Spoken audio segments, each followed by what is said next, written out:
for being here. It's really wonderful to be able to have the community and the SYRCL members come together for our 4th annual State of the Yuba. We really think this is important to have an opportunity to bring the community together to talk about the work that you participate in as volunteers and that you support as donors and members. We have a lot of fun together with cleanups and film festivals and Wild for the Yuba, but we think, one day a year we're going to get together and kind of report out on the work and give you a chance to meet the staff and hear what they've been up to and how they've been working with all of you. And as executive director sitting here, I'm just so impressed by the team that we've put together. What do you guys think? Aren't they amazing?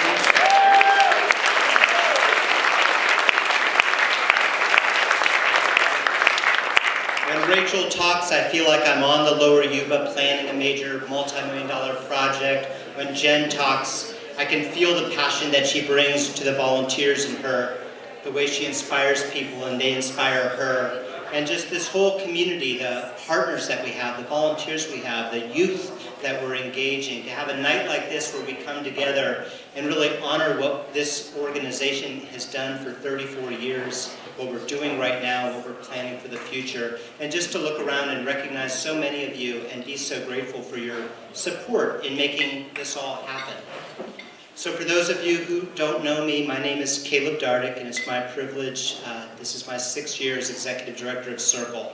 So thank you for your support, and thank you for everything that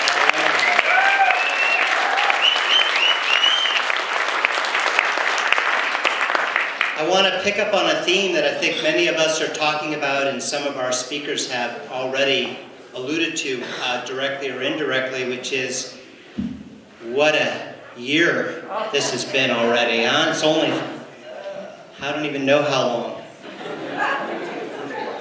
First quarter. Yeah, first quarter.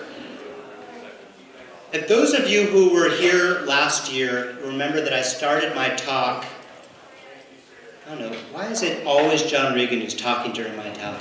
1 year, just 1 year. I can't resist. Last year, I quoted Gary Snyder when he wrote, "We who live in terms of centuries rather than millions of years must hold the watershed and its communities together so our children might enjoy the clear water and fresh life of this landscape." And I think that's something we all hold dear here in this community.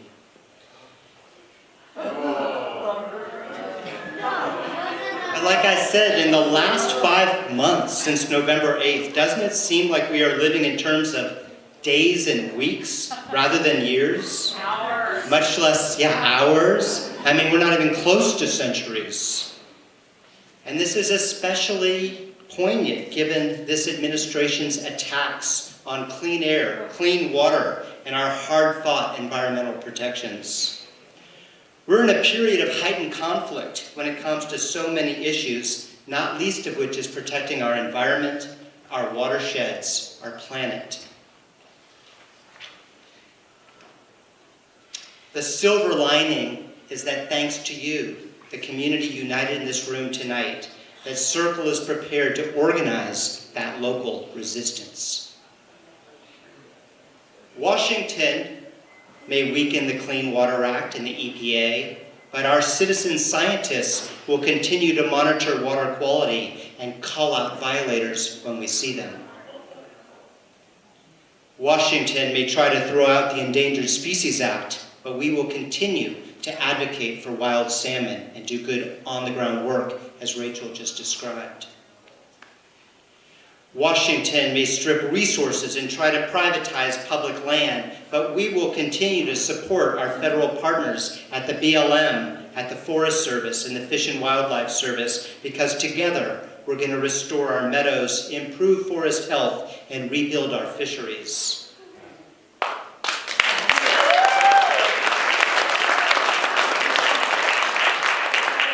Washington, they may claim climate change is a hoax, but we know better, and we will work with our local water agency and other partners to face the challenges ahead. Despite the administration's hostile, anti-environmental rhetoric, we know these issues aren't black and white. We know we must listen and learn from one another to find lasting solutions to complex problems so we can best manage our limited natural resources for future generations. That is why, although we are assertively challenging the Nevada Irrigation District's proposal to build Centennial Dam, we do so in the spirit of respect and understanding that we live and work here in this watershed together.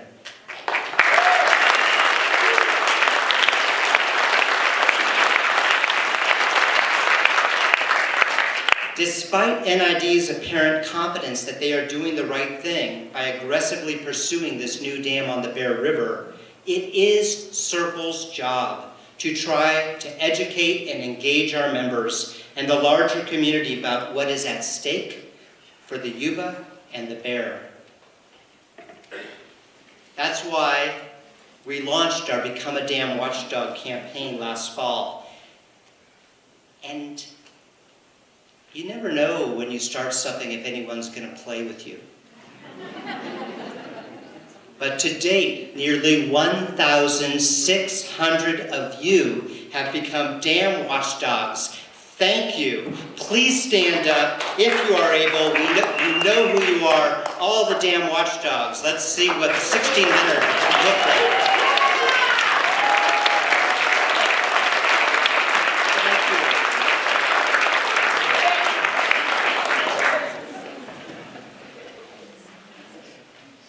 Together, all of us, all of you, beautiful standing there, all of you together, we're the Dam Watchdogs, and we're challenging NID's continued effort to build a massive new dam on the Bear River, a 275-foot tall wall that would flood the last 6 miles of publicly accessible, free-flowing river on the Bear, a dam that would displace dozens of families, destroy beloved swimming holes and Native American cultural sites. A dam that, if it failed to fill, could demand more water from the Yuba. Yep.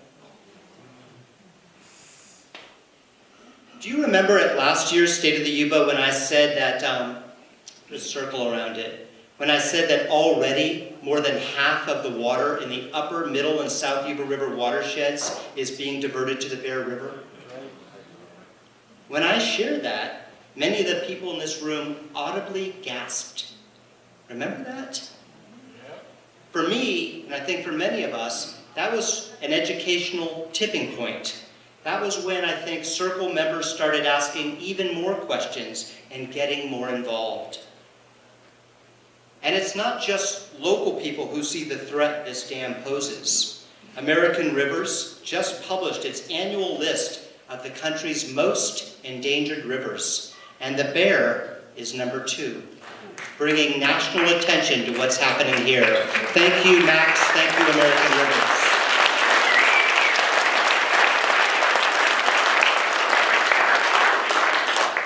One example of this renewed activist spirit that we're seeing and that Jen talked about earlier was when my high school journalism teacher, George Olive, who's here, George, there he is, raising his hand. George came to see me in February, and George said, "Caleb, I want to help take on the dam." George said, "I haven't been this politically energized since Nixon." He said, "I've even dusted off my old SDS t-shirt." Thank you, George, you're an inspiration.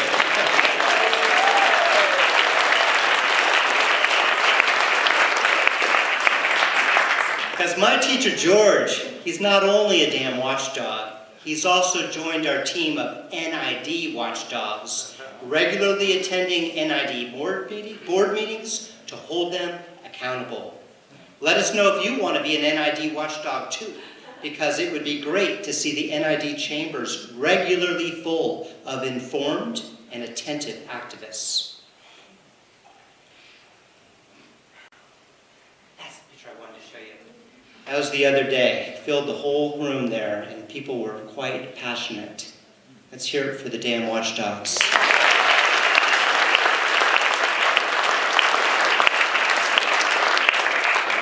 It's been great also, as the director, to see how energized the SYRCL staff has become. I want to tell you a quick story. Jen, who spoke earlier, I asked her, to organize things. She organized this event, which is terrific. Thank you, Jen, and your team. So I asked Jen, if she would organize a National Environmental Policy Act training session at the Nevada County Library on, and she sort of said yes and shuffled out the door. But not long after, she came back into my office and she shut the door. She put her hands on my desk and she said, we should be doing more than just the same old training sessions. Let's do something bigger. Let's educate more people to take on this dam. So I got out of her way. And on March 13th, she organized the Centennial Dam Activist Summit at the Nevada Theater with the generous support of UBANet, the Nevada Theater, and KVMR. More than 300 people, hang on, I'll give you a chance, she deserves it. More than 300 people attended and heard from a panel of experts about how the dam would negatively impact the Yuba and Bear Rivers. And we gave the audience concrete and immediate ways to take action. So now join me. Way to go, Jeff.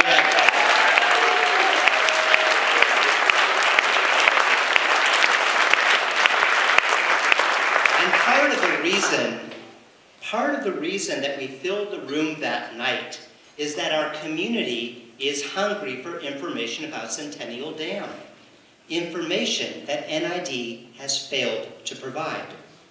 Too often, when Centennial is on the board's agenda, most of the seats are empty. Maybe those seats are empty because NID's meetings on the second and fourth Wednesday mornings at 9 a.m. aren't very convenient for many people. Maybe they aren't there because they have a job that starts at 9 o'clock. Anybody here have a job that starts at 9 o'clock? Maybe they can't attend due to their health or disability. So to remedy this situation and increase the level of civic participation at NID, SYRCL, and the League of Women Voters, and the Federation of Neighborhood Associations, sent NID a letter last year. We respectfully requested NID to live stream and archive its public board meetings online so that the public could be educated and engaged. We were honored to have Director Nancy Weber champion this initiative. And I don't think she's here tonight, but a round of applause for Nancy.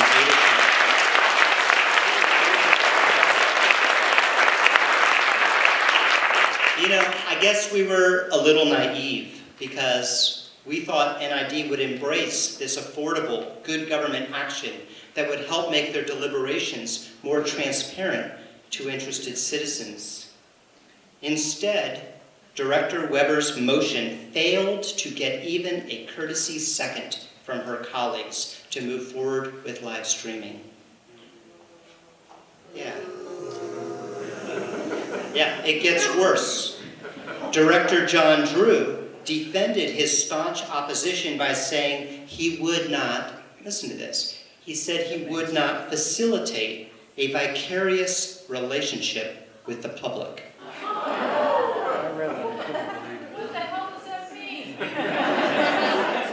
I wonder what that means. What I hope is that his colleagues understand what that means and will distance himself from that statement, because after all, being an elected representative is supposed to be about having a relationship with the public. We used to call that being a public servant. Yay.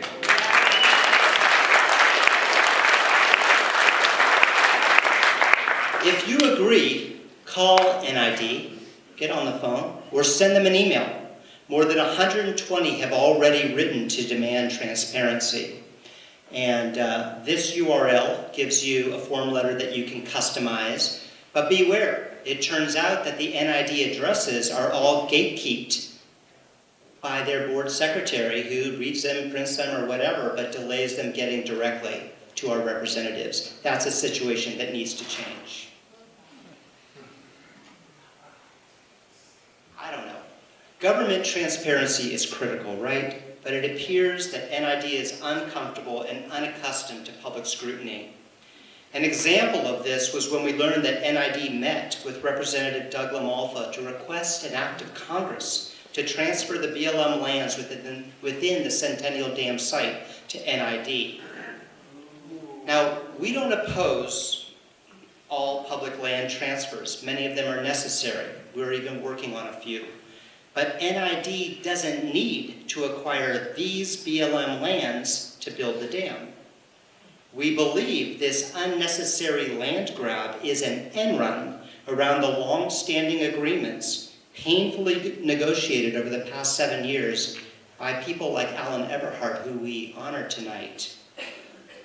Painfully negotiated. Why? To protect fish and wildlife. Agreements that would go away if BLM was out of the picture.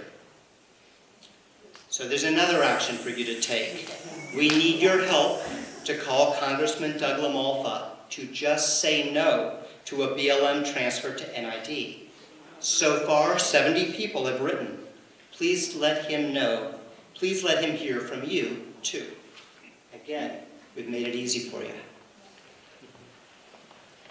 So what's next? Where are we now with Centennial? The project is under both state and federal environmental review.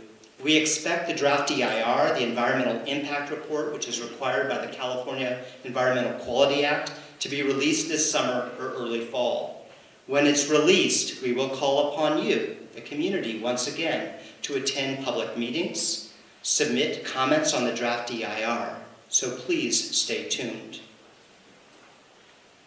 The federal environmental process started in February, and I want to thank the more than 500 people who attended the 2 early March scoping meetings. That massive turnout, I've been going to public meetings for way too long, like Alan, decades of meetings.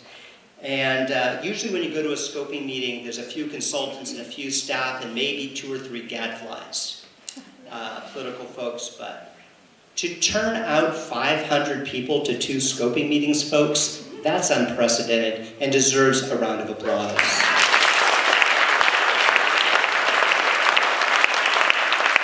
It's not just unprecedented because to get people to go to these meetings is for them to be engaged, but to show NID that the community is engaged and paying attention. Because while NID is the lead agency, or as we've learned from the couple eras back, the decider for the state environmental process, the U.S. Army Corps of Engineers runs the federal process. And it's up to the Army Corps to grant NID a permit to construct a dam in navigable water. And the Corps is supposed to favor the least environmentally damaging alternative.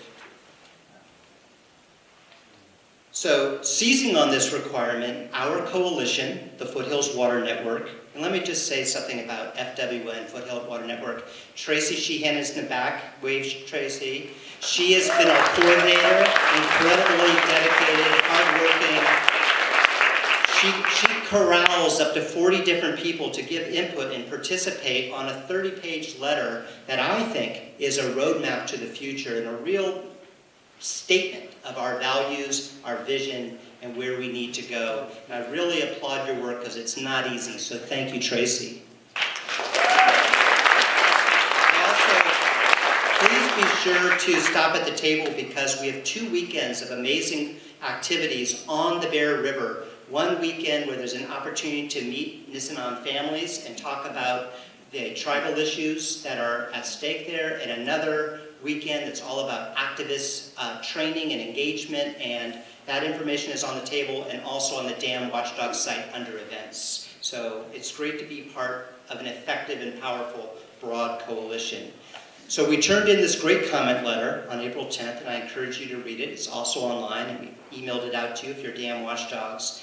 And what that letter says, folks, like I said, it's a roadmap, and it details an extensive list of alternative actions and strategies, which, when bundled together, would eliminate the need for NID to build a major new dam on the Bear River. And what kills me is this. Why isn't NID leading the effort to study alternatives to meet our region's future water needs without a new dam? Don't they know that the U.S. Environmental Protection Agency, guided by the best practices of water agencies across the nation, say that building a new dam should be the last option considered, not the first?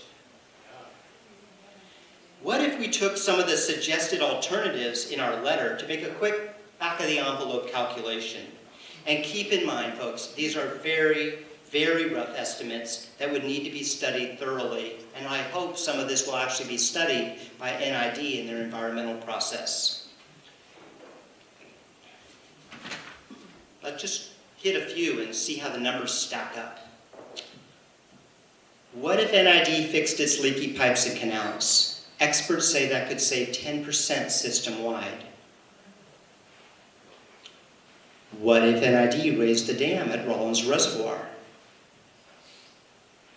What if NID removed the sediment behind Rollins, making space for 12,000 to 25,000 acre-feet of water? What if NID modernized its canals and eliminated ditch and spill? Dams lose tons of water to evaporation. Centennial might lose 5,000 acre-feet. We need to count that in too, right? Improving forest health and restoring meadows in the Bear watershed could create at least 2,000 acre-feet of clean water. Some say it could even be 10 times as much, or 20,000 acre-feet. What if NID incentivized farmers and landscapers to minimize the amount of water they waste? Farmers who have converted to drip irrigation save water and money and increase productivity as much as 17 to 22%, according to the Pacific Institute. What if NID adopted best practices around pricing and metering water? Experts say water needs to cost enough to cover cost and encourage efficiency.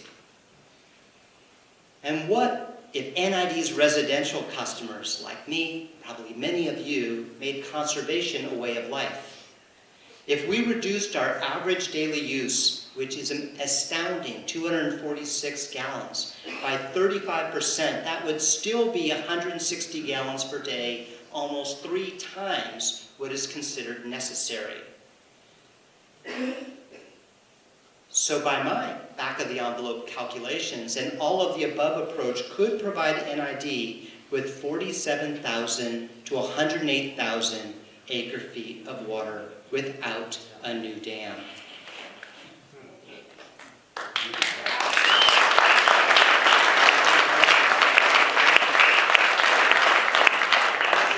And that doesn't even begin to take into account even more innovative practices, such as developing groundwater storage, retrofitting old buildings, building smart for our future by reusing gray water, installing low-flow toilets, and many other proven measures. There are literally dozens and dozens of other alternative conservation and efficiency strategies to consider to save water at our farms, our businesses, and our homes.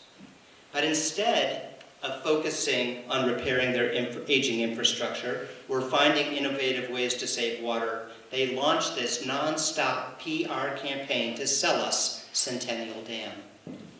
They have spent over $7.5 million developing this plan to date, including hundreds of thousands of dollars on PR alone. But this PR blitz has only fostered greater uncertainty, even about the presumed need for the project at all. NID says they need Centennial Dam, quote, to provide drought and climate change mitigation, meet projected future water supply needs, and improve water supply reliability for NID's customers, end quote. Let's examine that piece by piece. Climate scientists have been predicting for many years that the future will be one of extremes, and now we are living it. Years of extreme drought, followed by extreme flooding events. What makes the Centennial Dam proposal most unique is that it may be the first time for a water agency has used climate change as an argument for a new dam in California. But climate models are showing more and more uncertainty. Professor Jay Lund, a water expert at UC Davis, talking recently about new reservoirs, said, if you can only fill them, it's scalding. If you can only fill them every 10 years, they make much less sense economically. Might Centennial be empty for years at a time? And if floods follow drought, what are the risks to downstream populations from Centennial Dam? Oroville Dam was built less than 50 years ago, and nearly 200,000 people fled for their lives in February. In 2005, SYRCL joined with the Sierra Club and Friends of the River to raise the red flag about the safety deficiencies of Oroville Dam's backup spillway. Turns out, we were right to be concerned then. Maybe we were right to be concerned this time too.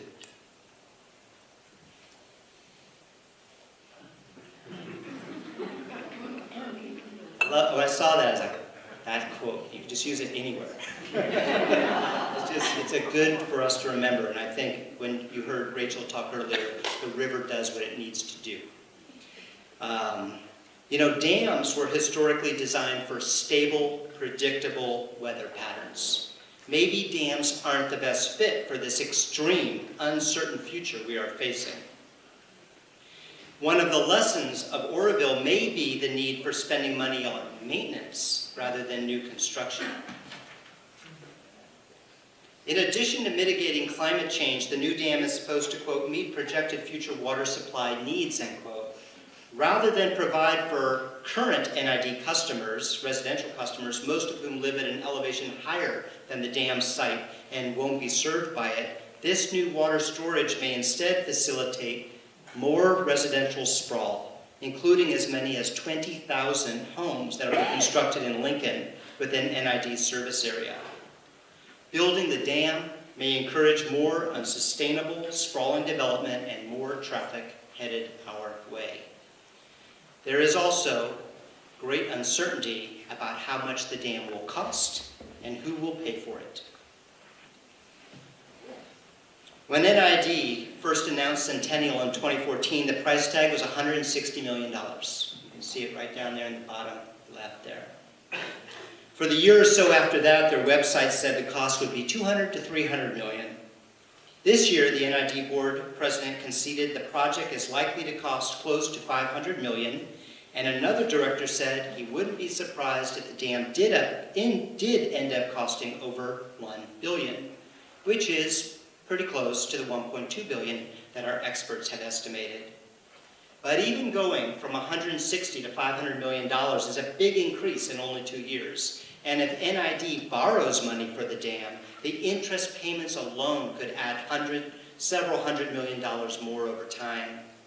The board president has said the project must pencil out if it's to go forward.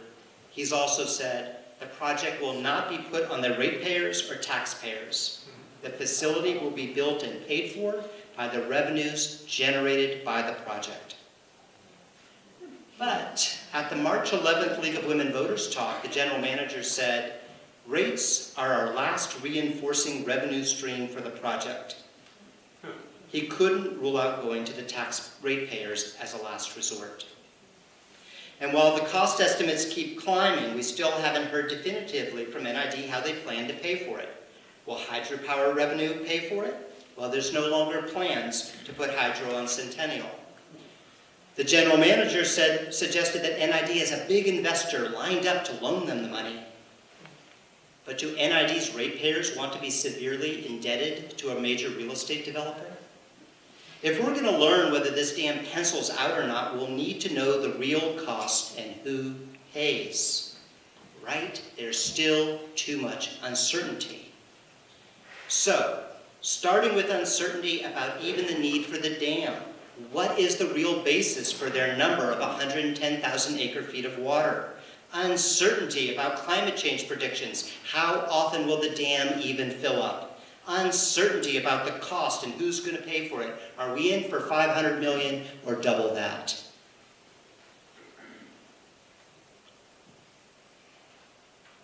I tell you what though, there's one thing that's not uncertain. One thing that's not uncertain is that this dam would continue the tragic pattern of literally erasing Native American history and culture. The Bear River serves as a territorial divide for 3 different Nisenan tribal entities who still use this cultural landscape for spiritual and ceremonial purposes. We understand that as many as 20 Native American village sites and 3 to 4 burial sites would be inundated. And we're honored that Shelley Covert, the Nisenan tribal spokesman, is here with us tonight. Thank you, Shelley.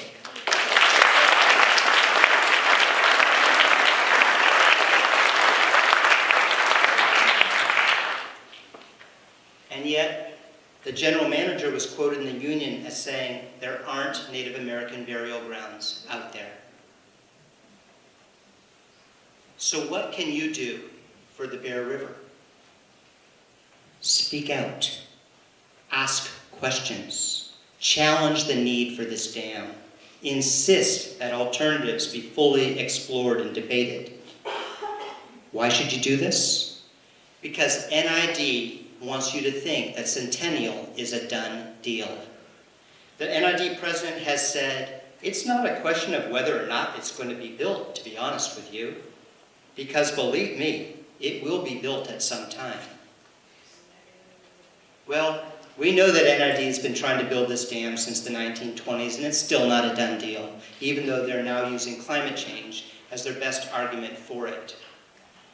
During the question and answer period at the League of Women Voters talk the other night, an attendee asked, who ultimately makes the decision to build the dam? And the general manager smiled at the 3 directors present and said that it would be up to a majority of the 5-member NID board. Just 3 votes. The outcome will be shaped in part by our level of vigilance and engagement. So I invite you, again, if you aren't already, become a dam watchdog. Join the 1,600 who have already pledged to learn more and challenge this project. Become an NID watchdog like George and many others in the room tonight. Join our growing team of citizens regularly attending their board meetings. Help us raise funds.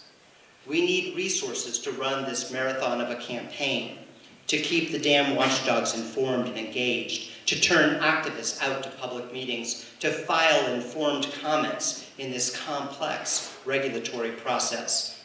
With your generous contributions to the Dam Watchdog campaign, we will have the funds to cover our expenses and maybe even enough to hire a dedicated grassroots community organizer. This is a really big project, and most likely, this is going to end up in court. And we have retained the best environmental law firm in California, but we need money to pay them. We hope we can count on some of you to give generously to our legal defense fund.